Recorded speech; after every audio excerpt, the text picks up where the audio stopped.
stick lang po kayo dito. Okay? Sige, next slide po. So pag sinabing diabetes, so sa simpleng definition, ano nga ba ito? Ito po ay isang kondisyon na kung saan ang ating katawan ay hindi niya na-proseso ng maayos yung mga asukal na kinain natin. So delikado po ito kasi kain tayo ng kain, no, ng mga sugary o yung matatamis na pagkain at eventually wala tayong kakayahan, hindi kaya ng ating katawan, no, na mag-adjust doon sa asukal na napapasok natin sa ating katawan. So delikado po 'yan. Kaya 'yun yung pag-uusapan natin. Sige, next slide. So, meron po tatlong klase ng diabetes. Okay, yung type 1, ito po yung common na nakikita, no, sa mga kabataan. So, type 2 naman po, ito yung mas nakikita all over the world. Yung type 2 po at 90% po ng mga type 2 diabetes ay common sa mga adults. Yung pangatlo po ay yung tinatawag na gestational diabetes na kung saan ang pagtaas po ng asukal ay nagsisimula during pregnancy period at dapat nawawala po siya once na ipanganak po yung baby. Ngayon, ano po ang kahalagahan na nalalaman na ang isang nagdadalang tao ay may gestational diabetes? Kasi po, ang isang nanay na nagkaroon ng gestational diabetes, eventually, mas mataas po ang kanyang pagkakataon o tsansa na maging diabetes eventually kahit nakapanganak na siya. Ganon din po, si baby ay affected dahil kung siya ay ipinanganak sa isang nanay na nagkaroon ng gestational diabetes, nung pinagbubuntis siya, mas mataas din po ang tsansa ni baby na magkaroon ng diabetes sa kanyang pagtanda. Okay? So malinaw po tayo doon. Sige, next slide.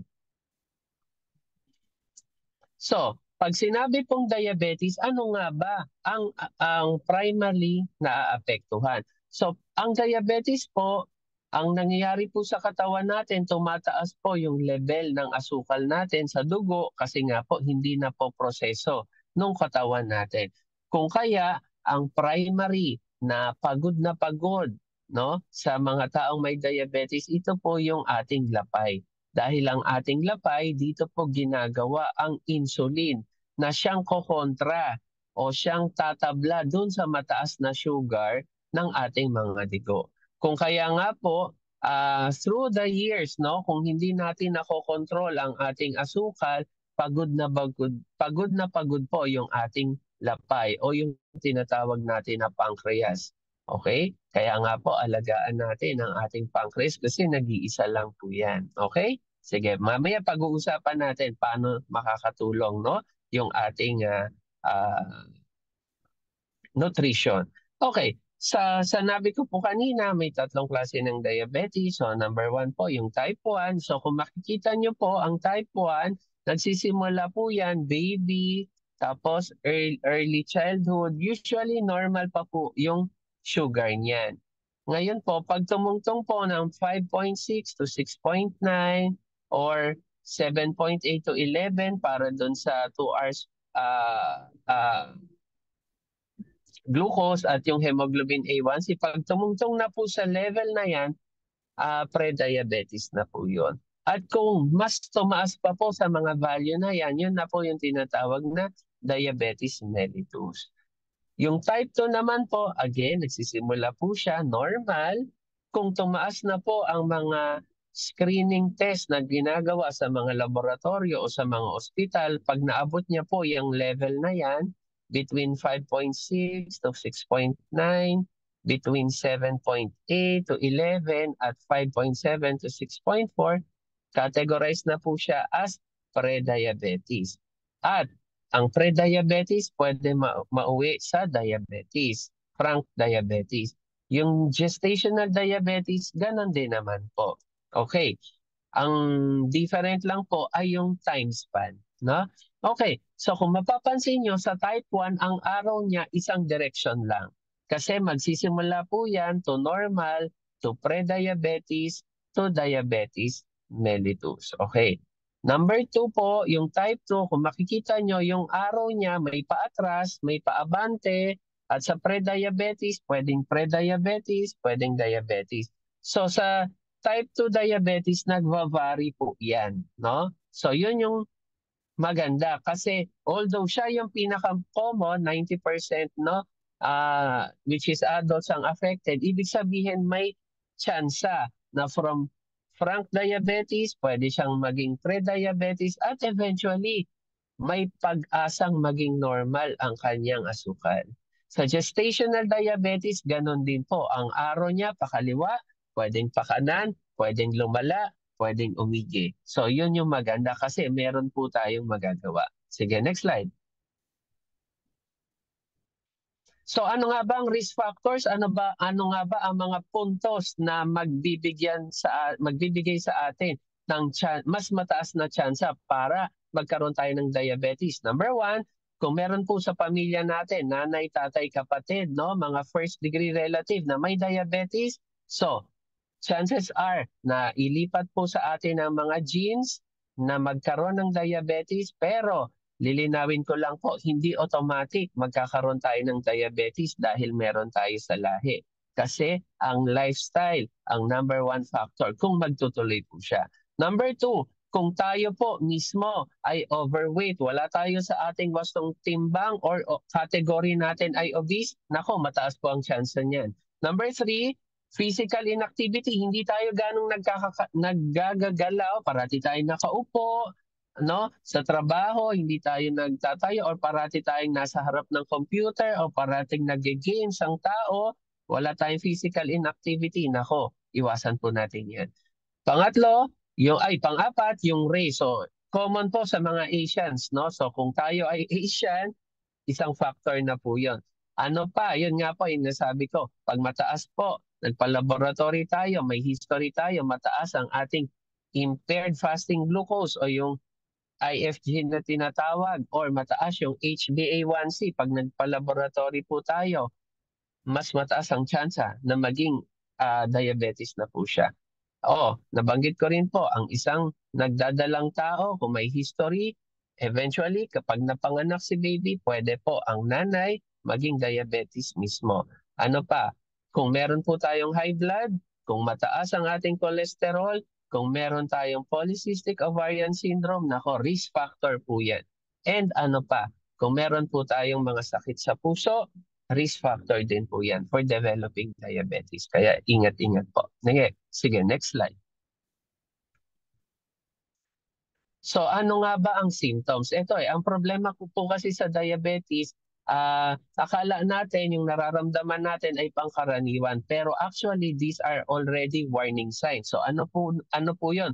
Unang-una, number 1, mas madalas kang kumakain. Kain ka ng kain, panay-panay ang gutom mo, hindi ka naman po nagigain ng timbang. Ang nangyayari po kasi, although kain tayo ng kain, marami tayong niloload, hindi po siya nagagamit ng katawan natin. Kasi nga po, nabanggit ko kanina, ito po ay ikot lang ng ikot sa katawan natin, yung asukal. Hindi po siya na-absorb ng ating mismong mga cells, yung ating mga sistema. Kaya nagre-reflect po siya sa dugo natin. Kung kaya, nagkakaroon tayo ng weight loss. Ayaw naman natin mag-weight loss, pero unintentionally pababa yung timbang natin. So ito po yung mga early symptoms. Ano pa? Mas madalas po nauuhaw ang mga taong may diabetes, kung kaya napapansin nyo mayat maya inom sila ng tubig. At dahil inom sila ng tubig, ihi din sila ng ihi, no? So ayun. Kasi nga po masyadong kino-concentrate, no, ng asukal yung ating mga dugo. Ano pa? May epekto rin po siya sa mga lente natin. Nagrereklamo sila o iniinda nila, malabo yung paningin nila sa umaga, no? Tapos eventually nag-i-improve po 'yan sa tanghali. Ano pa? Madaling napapagod, mas madalas din po ang infection sa kanila. Kaya nga po sinasabi ang isang taong diabetes, lalo na hindi po controlled ang kanyang asukal, mas mataas po ang tsansa na makakuha siya ng infection. At hindi lang po basta infection. dahil ang mga mikrobyo at mga virus na involved po dito sa taong ito na may diabetes ay very special or mga rare na mikrobyo. Kung kaya, kailangan din nila minsan ng mga special na antibiotic, hindi po yung pangkaraniwan. Ano pa? Dahil nga po, matamis yung dugo, masyadong mataas yung concentration, and pinamumugaran po yun ng mikrobyo, mas mabagal po napapansin ang paggaling ng kanilang mga sugat. Okay? Sige, next slide. So, dalawa lang po, mahahati sa dalawa ang epekto ng diabetes. Microvascular, ibig sabihin, tinatamaan po ito yung maliliit na ugat sa ating katawan. Saan po yun makikita? Sa mata, sa kidney, at yung ating sa mga ugat. Sa macrovascular, sa brain, ito yung effect, pwedeng magkaroon ng stroke, bleed man yan, or infarct. Pwedeng sa puso, heart attack, Pwede sa extremities, yung nangingitim, yung mga extremities, eventually nagkakaroon ng, napuputulan ng mga paa. So ito po yung mga common organs na tinatamaan ng mga diabetes. At very, very common po ito nakikita natin sa mga hospital settings. Kaya kung wala pa po kayo nito, congratulations, wag na po natin paabutin ng ganitong mga komplikasyon dahil napakahirap po. Sige, next slide. So tandaan po natin, ang asukal, nakaka-addict po yan. And ang problema, parang drugs, nakaka-addict din po. Ang problema, yung drugs regulated. Ibig sabihin, pag nahuli ka, meron ka niyan, pwede kang hulihin. Ang problema tayo, kung ang dami-dami nating grocery, ang dami-daming matatamis doon, or hindi naman tayo hinuhuli. Kasi naa-addict tayo sa matamis. And tandaan natin, ito po yung isang bagay na kailangan natin limitahan. Kailangan natin kontrolin kahit hindi tayo hulihin. Okay, sige, next slide. So watch natin yung mga binibili natin. So ang sugar comes in many forms. Hindi lang po siya basta matamis. Okay? So pwede po siyang lumabas in the form of kanin. Pwede rin po siyang mag-manifest in the form of tinapay, colored drinks, even yung mga ketchup, mapapansin nyo po, meron po yung mga sugar content. Kaya nga po, lahat ng pagkain natin ngayon, halos may sugar content po yan. Okay? So, ngayon, next slide. So, kailangan maging mapanuri po tayo. Okay, ano ba ang recommendation? Gaano lang ba kadami talaga dapat? Ito po, base po sa setup po natin dito sa Philippines, ang recommended po ay 6 teaspoons of sugar daily. Katumbas po yan ng 25 grams of sugar daily. Mas better kung mas maliit or mas mababa. Ibig sabihin, mas yung tolerance natin. So, kung kaya nyo mag-compute, the better. Nakikita nyo yung mga label. Bumili kayo sa isang coffee shop, bumili kayo sa isang donut shop, bumili kayo sa isang fast food. Suriin po ninyo o yung ketchup na ginamit nyo, suriin po ninyo gaano ba karaming sugar ang nakukuha ko dito. Kasi ang limit, 6 teaspoons a day. Okay, next slide. So, ang sugar, masarap po sa panlasa ng iba. Pero actually, sa natin.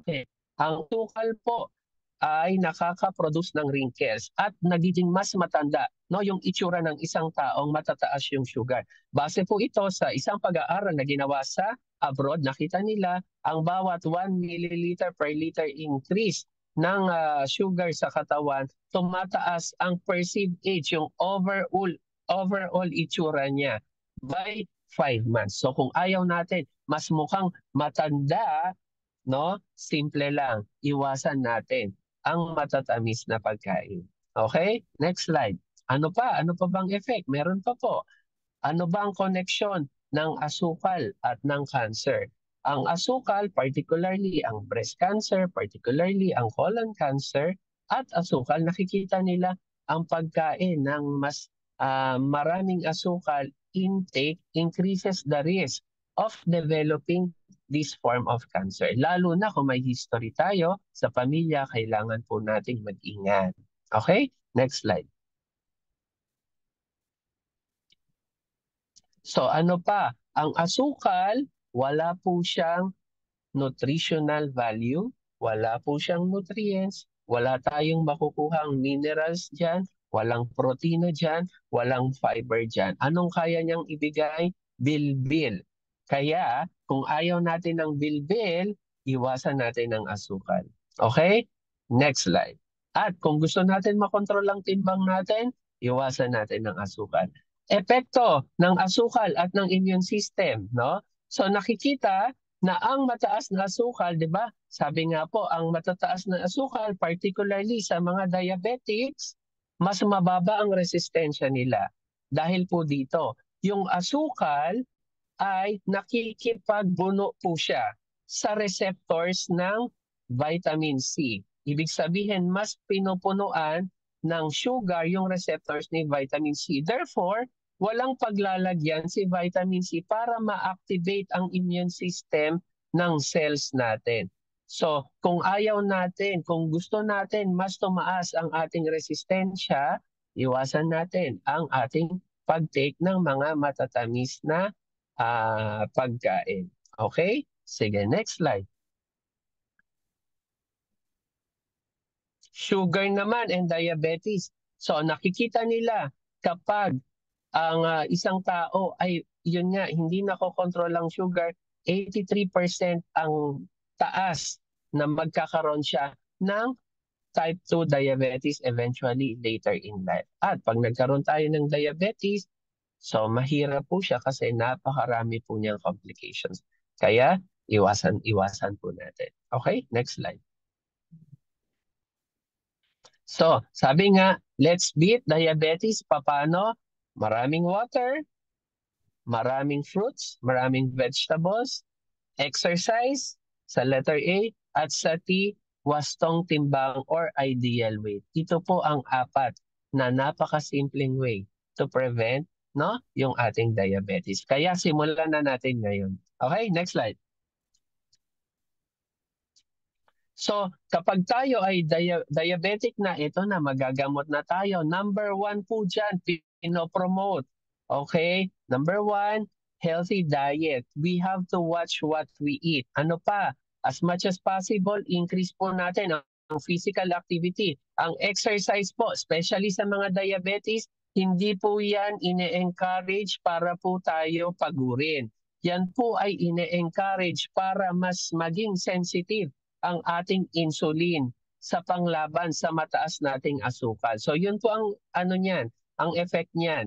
May effect po ang physical activity or exercise to help us achieve our weight and to help us kilitiin ang ating mga insulin receptors, no? Para eventually gumanda ang ating asukal.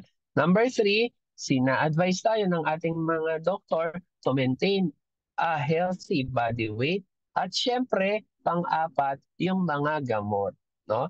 Yun po yung panghuli. Pero number 1, 2, and 3, yun po yung mahahalaga. Kung hindi po makokontrol ng mga gamot, wala naman pong gagawin ang ating mga doktor kung hindi itaas ng itaas din ang dose. And habang nagmamahal, tumataas ang dose, nagmamahal din po ang gamot. So additional expense po yan. Okay, next slide. So ito naman ang tanong, especially doon sa mga, may asukal po ba ang shake natin? Meron po. Okay? Sige, next slide. Especially yung mga diabetics, no? Nagtitake ng ating shake. Meron po. Ang ginagamit na asukal po dyan ay fructose. So ito po ay hindi parehas ng karaniwan na nakikita natin na kulay puti sa ating mga lamesa, hinahalo sa mga kape or panimpla sa mga ulam. Ang fructose po is a natural form of sugar, no? So napakaganda dahil mas matamis po siya doon sa glucose na tinatawag. Therefore, dahil mas matamis siya, konting-konti lang po ang kailangan to achieve the good taste. Hindi naman po kailangan na matamis pero kaaya-aya sa panlasa natin. no? So napakagaling ni Herbalife, no? Kasi pinag-isipan niya yan for sure ng ating mga scientists. Bakit napili sa dinami-dami ng asukal, bakit fructose? Kasi siya ay natural sugar. Okay? Next slide. So ano bang benefits ng fructose sa shake natin? Number 1, napakababa po ng glycemic index. Paulit-ulit, bumaba ang glycemic index ng ating shake. Number 2, mas nakakatulong po dahil masarap po sa panlasa natin, mas na-maintain yung program. Kasi araw-araw, imaginein mo, excited ka, anong flavor ang titimplahin mo ngayon? Strawberry ba, dulce ba, vanilla ba, di ba? Excited ka. Minsan paghahalo-haluin kasi ang sarap, no, ng lasa. Ano pa? It does not pose additional burden sa pancreas, no? Yung ating fructose. Hindi kagaya ng ibang sugar natin. So hindi niya mas dinadamage ang ating pancreas. Ano pa? Mas nakakatulong dahil araw-araw nasanay na tayo, shake tayo sa umaga, mas na-maintain ang ating balanced nutrition kasi umaga pa lang nakukuha na natin yung mga nutrients na kailangan natin. And least carcinogenic of the nutritive sugar. Sa lahat po ng asukal, fructose po ang na, pinaka harmless, no, sa lahat ng asukal. Okay? Sige, next slide. Kaya nga po sa umaga, no, sa umaga ang ilalapag natin sa ating mga kapagkainan ay ang good morning breakfast shake natin. Iwas tayo sa mga sugary food, drinks, beverages. Ayan ang mga example, no? Nakapula po silang lahat. Okay? Sige, next slide. So if you want to maintain a good blood sugar, iwasan po natin yon. Kaya ano pa ba? Let's say yes na to good nutrition. Napakarami po nating products na pagpipilian, guaranteed, safe kasi these are all scrutinized at pinag-aralan ng mga ating scientists. Kaya saan ka pa? And dahil dyan, inaward din tayo sa Philippines as super brands, no? Okay, sige, next slide. At dahil dyan, dahil napakaraming amazing products, number 1 tayo in the world when it comes to meal replacement and protein supplements combined. Number 1 tayo in weight management and well-being. At number 1, in active and lifestyle nutrition. So lahat tayo, gusto tayo sa number 1, ayaw natin sa number 2. Kaya take natin ang ating number 1 products. Okay? And with that, marami pong salamat. I hope marami kayong natutunan and see you again next time. Back to you, Coach Lisa.